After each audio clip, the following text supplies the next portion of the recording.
আল্লাহ রাব্বুল আলামিন আরশে আজিমে সমুন্নত থেকেও তিনি তার বান্দার প্রত্যেকটা বিষয়ের খোঁজখবর কি রাখেন, জ্ঞানের মাধ্যমে, ক্ষমতার মাধ্যমে, সব কিছুর মধ্যে দিয়ে আল্লাহ পাক সর্বত্র বিরাজমান না?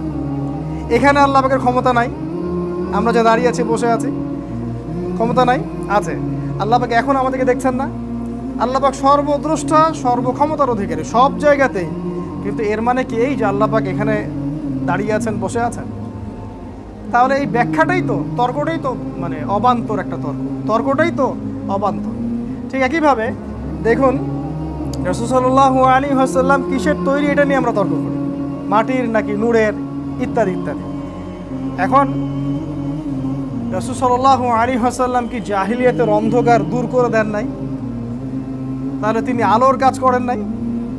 করেছেন কি না?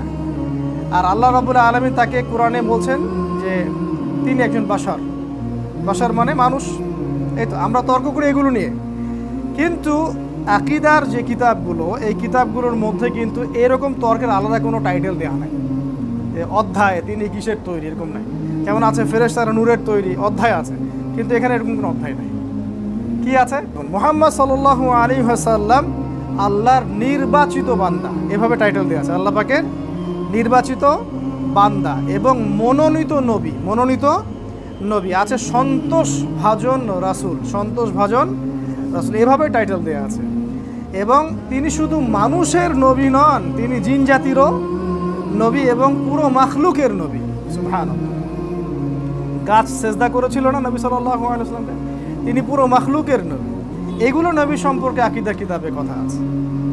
ওই নূর নিয়ে, মানুষ নিয়ে তর্ক নাই কিন্তু। দেখি তারপরে আছে মুহাম্মদ সাল্লাল্লাহু আলাইহি ওয়াসাল্লাম সর্বশেষ নবী, তারপরে কোনো নবী আসবেন না। কেউ যদি মনে করে তারপরে কোনো নবী আসবে, নিঃসন্দেহে কাফের, নিঃসন্দেহে কি কাফের।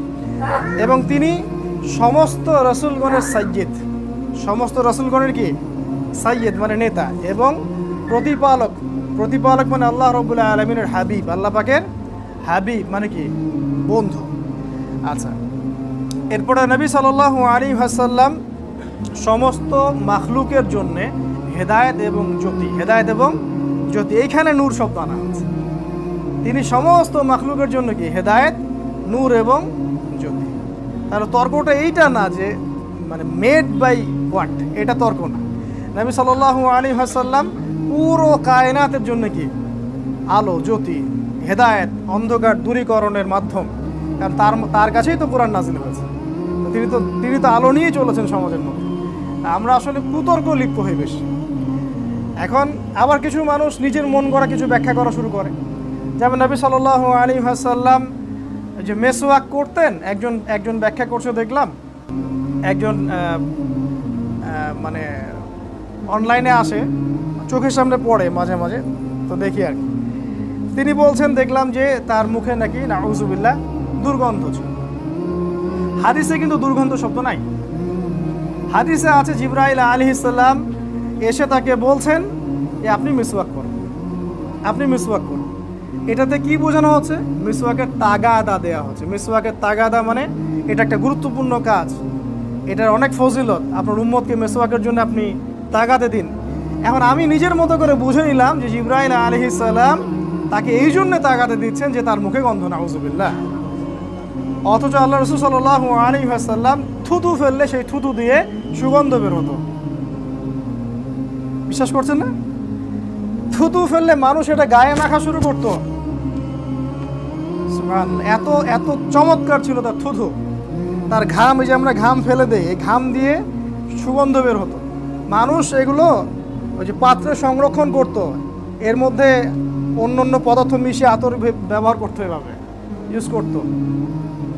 অজু করে যে পানিটা তিনি রেখে দিতেন, সেই পানি মানুষ কারাকারি করে নেয়ার ও গায়ে মাখার চেষ্টা করত। ছোট্ট সাহাবী ছিলেন সম্ভবত আনাস রাদিয়াল্লাহু আনহু সম্ভবত।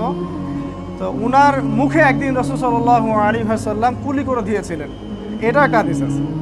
মানে অজু করতে করতে তার সামনে পড়েছে, বাচ্চাদের সামনে আমরা মজা করি না অনেক সময়, তো তিনি কুলি করে দিয়েছেন তার মুখের মধ্যে। এই যে মানে আল বিদায়া ওয়ান নিহায়া এই কিতাবগুলোর মধ্যে এসেছে যে ওই সাহাবীর বয়স যখন অনেক বেশি হয়ে গেছে, 80-90 এরকম, তখনও তার চেহারাটা একদম নূরে চকচক করছিল। তা আমরা হাদিসের এইভাবে ব্যাখ্যা করা যাবে না। তো এখানে কি ওইখানে ব্যাখ্যা এভাবে করা আছে যে তার মুখে দুর্গন্ধ ছিল বিধায় তিনি এটাকে মেসওয়াক করতে বলেছিলেন? এই মন গড়া ইন্টারপ্রিটেশন করতে গিয়ে সমাজের মধ্যে বিভক্তি সৃষ্টি হচ্ছে। তো খেয়াল রাখবেন, যেটা যে হালতে আছে ওই হালতে ছেড়ে দেন আপনি। সুবহানাল্লাহ। আমরা একটা মূলনীতি এটাও শিখে রাখেন, এটা আকিদার জেনে রাখেন যে কোরআন এবং হাদিসের এমন কোনো বুঝ আমরা নিব না বা এমন কোনো ব্যাখ্যাও করব না যেটা সাহাবীরা করেন নাই, তাবেঈনরা করেন নাই। নিজের মতো করে আমরা কোনো ব্যাখ্যা করব না। আমরা ইজতিহাদ করতে পারি। যেমন বিকাশ রকেট হাবিজাবি সাহাবীর যুগে ছিল, তাহলে ওইখানে কি আপনি সমাধান পাবেন? এখনকার মুস্তাহিদ ইমামগণ বা আলেমগণ এটা সমাধান দিবেন, এই তো বিষয়। কিন্তু তাদের মূলনীতি মেনেই সমাধান দিবেন। তো এই বুঝের বাইরে নতুন করে কোরআন হাদিসের বুঝতে গেলেই সমস্যা আছে।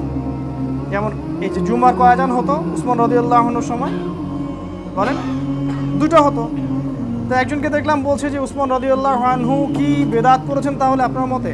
তিনি বলছেন হ্যাঁ বেদাত করেছেন। তাহলে সাহাবীর চেয়ে কি আমি সুন্নত বেদাত বেশি বুঝি? এরকম ব্যাখ্যা দেওয়া যাবে। ওই যে আপনাদের দাড়ির একটা মাসালা আছে না, যে এক মুষ্টি আব্দুল্লাহ বিন ওমর রাদিয়াল্লাহু আনহু দাড়ি হজের মৌসুমে কি করেছেন? তিনি এক মুষ্টি রেখে বাকিটা সাইজ করেছেন, কর্তন করেছেন। তো একজনকে দেখলাম প্রশ্ন করা হচ্ছে যে তাহলে কি আব্দুল্লাহ বিন ওমর তিনিও নাজায়েজ কাজ করেছেন? ওমর রাদিয়াল্লাহু আনহুর ছেলে, যিনি বরেণ্য সাহাবী। তো বলছে হ্যাঁ তার ইস্তেহারটা ঠিক হয়নি, ভুল।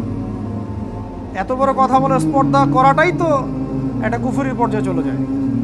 যে আমরা কি সাহাবীদের চাইতে বেশি বুঝবো কোরআন সুন্নাহ? অর্থাৎ সাহাবীদের, এটাই সাহাবীদের মানহাজ, আর এটাকে ফলো করেই ইমামগণ তাদের মাযহাব প্রতিষ্ঠা করেছেন। আমার কথা কি বুঝতে পারছেন? আচ্ছা, অতএব এই ক্লাসিক্যাল ট্র্যাকে থাকলে কোনো সমস্যা নেই। তো এখন আমরা রাসূল সাল্লাল্লাহু আলাইহি ওয়াসাল্লাম সম্পর্কে এই ধারণাগুলো পরিষ্কার রাখবো। আর কি আকীদা রাখবো? তিনি আমার জন্য সুপারিশ করবেন কি না?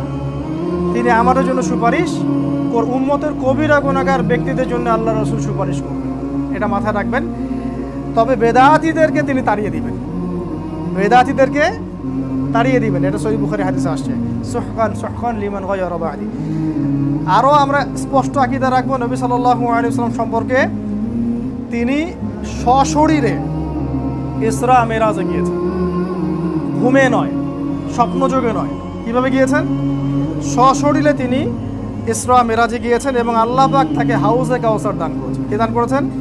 ওই হাউস থেকে ইনশাআল্লাহ তিনি আমাদেরকে পানি পান করাবেন। এগুলো আমরা আকীদা স্পষ্ট রাখবো এবং কবরেও নবী সাল্লাল্লাহু আলাইহি ওয়াসাল্লামকে দেখানো হবে ইনশাআল্লাহ। আচ্ছা, ওয়া রাসূলিহি, তারপরে বাকি রাসূলদের সম্পর্কে আমাদের আকীদা কি থাকবে? তারা সবাই কি ছিলেন? আল্লাহ পাকের মনোনীত বান্দা ছিলেন, রাসূল ছিলেন। তারা সবাই তাওহীদ নিয়ে এসেছেন। তারা কেউ কিন্তু মানে কোনো খারাপ কোনো মতবাদ নিয়ে পৃথিবীতে আসেন না। সমস্ত নবী রাসূলের মিশন একই ছিল। আর সমস্ত নবী রাসূলই মাসুম। সমস্ত নবী রাসূল কি মাসুম? তারা গুনাহ থেকে মুক্ত ছিলেন। আল্লাহ রাব্বুল আলামিন আমাদেরকে সমস্ত নবীদের সম্পর্কে এই আকীদা রাখার তৌফিক দান করুন। ঠিক আছে? তারপরে আছে ওয়াল ইয়াউমিল আখির, তাই তো? 5 নাম্বার কি? ঈমানের 5 নাম্বার কি বলেন? শেষ হয়ে গেছে। ওয়াল ইয়াউমিল আখির, ইয়াউমিল আখির মানে পরকালের দিন। আর পরকালের দিন বলতে শুধু ওই দিনই না, বরং মৃত্যু থেকে শুরু করে সমস্ত ধাপকে বোঝানো। তাহলে আমরা আকীদা রাখবো, ঈমান রাখবো যে আমাদের মৃত্যু হবে, মৃত্যুর সময় ভালো ফেরেশতা আসবেন অথবা খারাপ ফেরেশতা আসবেন। মানে ভালো ফেরেশতা বলতে জান্নাতি অথবা জাহান্নামী। জান্নাতি ফেরেশতারা আসলে বুঝে নিবে সে জান্নাতে যাচ্ছে ইনশাআল্লাহ।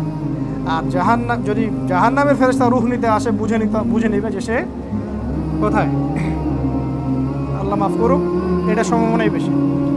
এরপরে আমরা বিশ্বাস করি যে এরপরে মানুষের মৌত হবে, প্রত্যেকটা নফস কি করবে?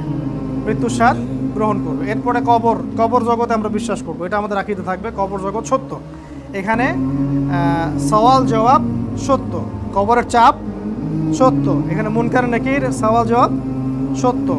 কি কি প্রশ্ন হবে? রব সম্পর্কে, দিন সম্পর্কে, নবী সম্পর্কে। 3টা পেরে গেলে আরেকটা প্রশ্ন করা হবে, কিভাবে জানলে?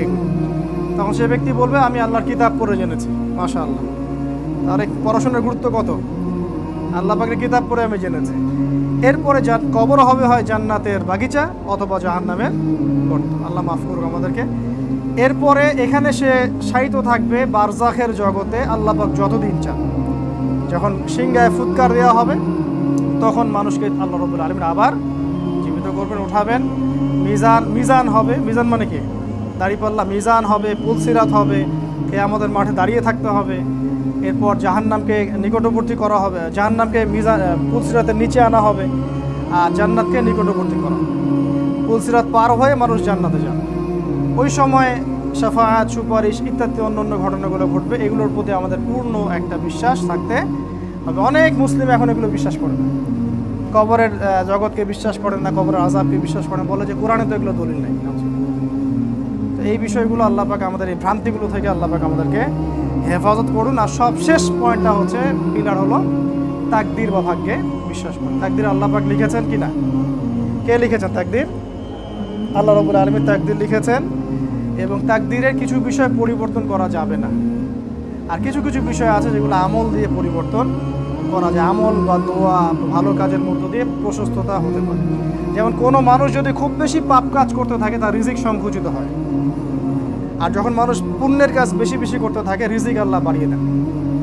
মানে এটা অনেকটা এমন যে আপনার এতটুকুই, আপনি যদি ওভারটাইম করেন তাহলে বাড়াই দিব। ঠিক আছে? তো এই তাকদীরের উপর বিশ্বাস না রাখলে